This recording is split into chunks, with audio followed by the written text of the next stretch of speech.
Hello students, स्वागत है आप सभी का हमारे यूट्यूब चैनल टारगेट गुरुकुल में। सो स्टूडेंट्स, आप किसी भी एग्ज़ाम की प्रिपरेशन कर रहे हो तो उसके लिए हमारा चैनल बहुत ही हेल्पफुल है। तो हमारे चैनल को सब्सक्राइब कर दें एंड बेल आइकन को भी प्रेस कर दें, क्योंकि हम आप लोग के लिए हर यूनिवर्सिटी के एंट्रेंस एग्ज़ाम की प्रिपरेशन कराते रहेंगे। ठीक है, तो आज हमने इलाहाबाद यूनिवर्सिटी के प्रीवियस ईयर पेपर को देखते हुए कुछ केमिस्ट्री के कुछ इम्पॉर्टेंट टॉपिक्स, कुछ इम्पॉर्टेंट क्वेश्चन को सेलेक्ट किया है जो कि कॉमनली पूछ ही लिए जाते हैं। तो चलिए फिर शुरू करते हैं।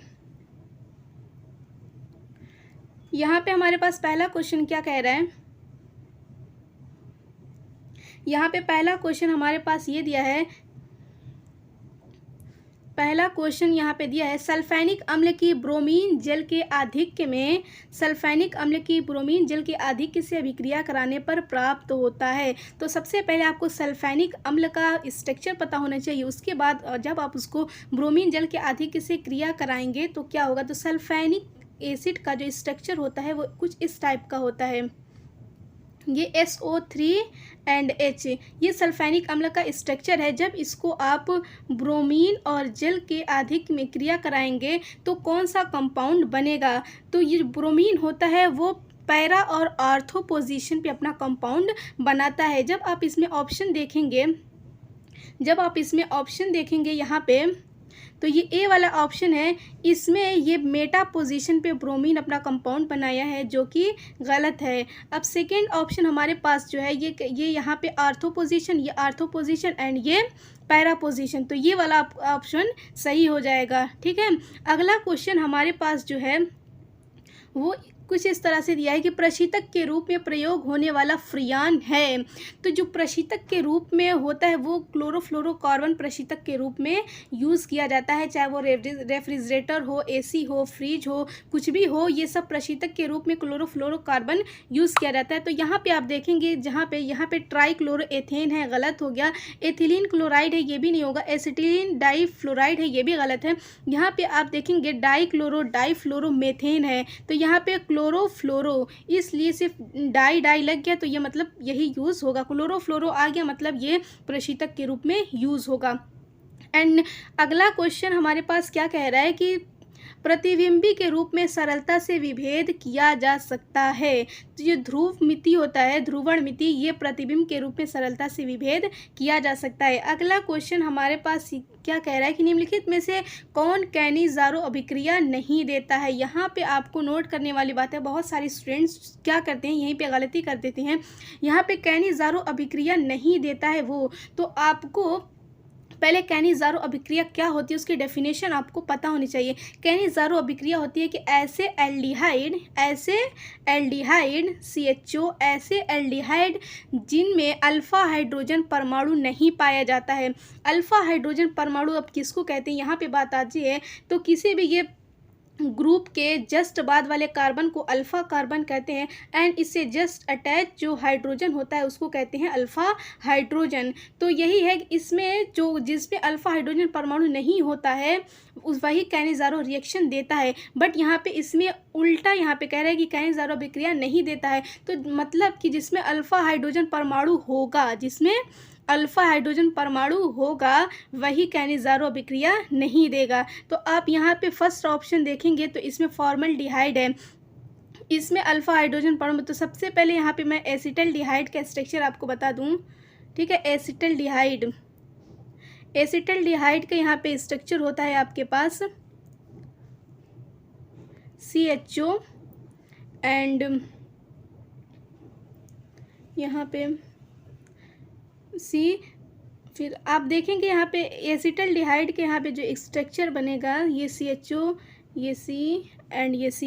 ठीक है, तो ये जस्ट बाद वाले कार्बन पे आप देखेंगे कि यहाँ पे जो है अल्फ़ा हाइड्रोजन यहाँ पे पाया जाता है, इसलिए ये कैनिज़ारो अभिक्रिया नहीं देगा। ठीक है, अब अगला हमारे पास क्वेश्चन जो कह रहा है कि यौगिक C3H8O में समावयवियों की संख्या पूछा है, आइसोमेरिज्म पूछ रहा है कि इस वाले कंपाउंड में।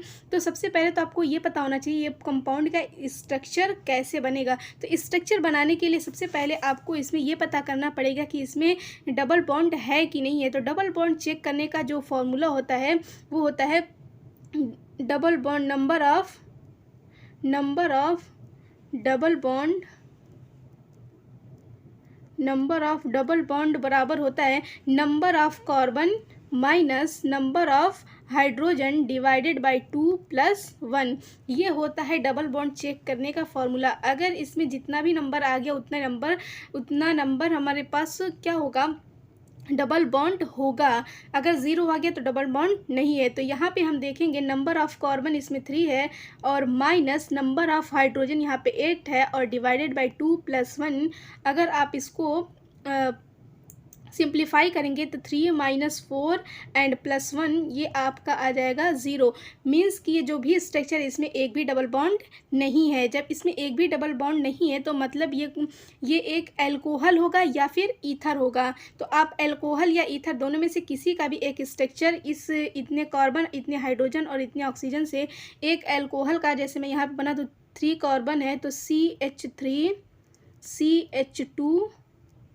CH2OH, ये मैंने 3 कार्बन और 8 आपके हाइड्रोजन एंड 1 ऑक्सीजन से ये एल्कोहल का एक स्ट्रक्चर बनाया है। अब आप इसको बना करके समावेश देखेंगे कि आप इस स्ट्रक्चर को आप कितने प्रकार से बना सकते हैं, वही हो जाएगा समावेश। तो इसको 3 प्रकार से आप बना सकते हैं, ठीक है।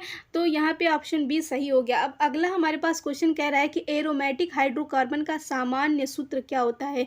जो भी एरोमेटिक हाइड्रोकार्बन होता है उसका सामान्य सूत्र CnH2n-6 होता है, ठीक है।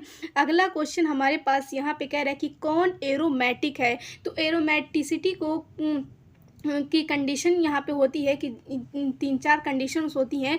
उस कंडीशन को जो भी फॉलो करता है तो वो होती है वो कंपाउंड एरोमेटिक हो जाता है। तो यहाँ पे आप देखेंगे तो इसमें एक भी एरोमेटिकता की जो भी कंडीशन है उस पर फुलफिल नहीं होता है। बट ये जो थायोफीन ये जो है एरोमेटिक कंपाउंड होता है, जबकि इसमें एरोमेटिसिटी की सारी कंडीशंस फुलफिल नहीं होती हैं, बट फिर भी ये एरोमेटिक होता है। ये है एक्सेप्शन, अपवाद। केमिस्ट्री में ज़्यादातर अपवाद आपसे पूछ लिए जाते हैं, ठीक है। तो ये आपका थायोफीन, आप आज से आप ये याद रखिएगा कि थायोफीन एरोमेटिक कंपाउंड है। इसका स्ट्रक्चर होता है C4H4AC। थायोफीन का फॉर्मूला होता है और ये क्या है, एरोमेटिक कंपाउंड है। अगला क्वेश्चन हमारे पास क्या कह रहा है कि इलेक्ट्रॉन स्नेही कौन है। इलेक्ट्रॉन स्नेही वही होंगे जिनके पास इलेक्ट्रॉन की कमी होगी तो वो इलेक्ट्रॉन को अपनी तरफ ग्रहण करेंगे, तो उसी को कहते हैं इलेक्ट्रॉन स्नेही, ठीक है। इलेक्ट्रॉन स्नेही तो ये हो गया। तो पहले मैं आपको इलेक्ट्रॉन स्नेही की डेफिनेशन बताती हूँ क्या होती है। वह अभिकर्मक जिसमें इलेक्ट्रॉन की कमी होती है तथा इलेक्ट्रॉन ग्रहण करने की प्रवृत्ति होती है, इलेक्ट्रॉन स्नेही अभिकर्मक कहलाते हैं। ये होती है एक डेफिनेशन सिंपल सी। और इसी में एक और डेफिनेशन आ जाती है कि इलेक्ट्रॉन्स नहीं अभिकर्मक, जितने भी इलेक्ट्रॉन्स नहीं अभिकर्मक होते हैं वो सब के सब लुईस अम्ल होते हैं, ठीक है। तो 2 कंडीशन यहाँ पे हो गई, या तो उसके पास इलेक्ट्रॉन की कमी हो गई या फिर अगर उसमें कोई लुईस अम्ल है तो डायरेक्टली आप बोल सकते हैं कि जितने भी लुईस अम्ल होते हैं वो सब क्या होते हैं, इलेक्ट्रॉन्स नहीं होते हैं, उनके पास इलेक्ट्रॉन की कमी होती है।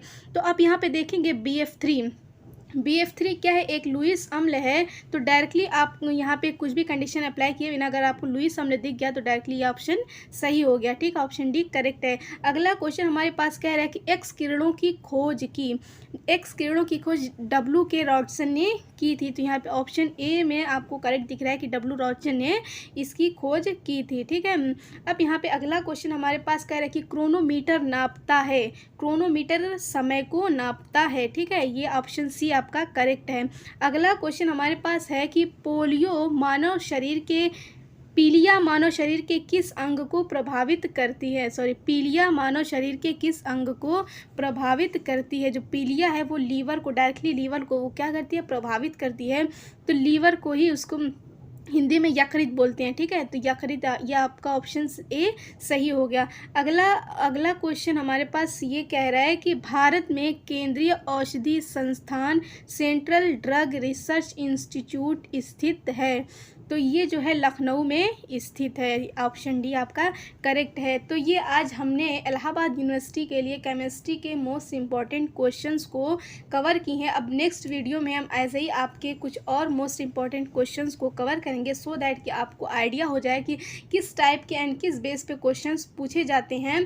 तो ऐसे आपको एग्ज़ाम देने में काफ़ी सहायता हो जाएगी। ठीक है, तो बने रहिए हमारे साथ और हमारी नेक्स्ट वीडियो का वेट करिए और हमारे चैनल को भी सब्सक्राइब कर लें, सो दैट कि हमारी अगली वीडियो जैसे ही आए उसकी नोटिफिकेशन आपके मोबाइल में मिल जाए। तो मिलते हैं फिर नेक्स्ट वीडियो में, तब तक के लिए okay, thank you, bye bye.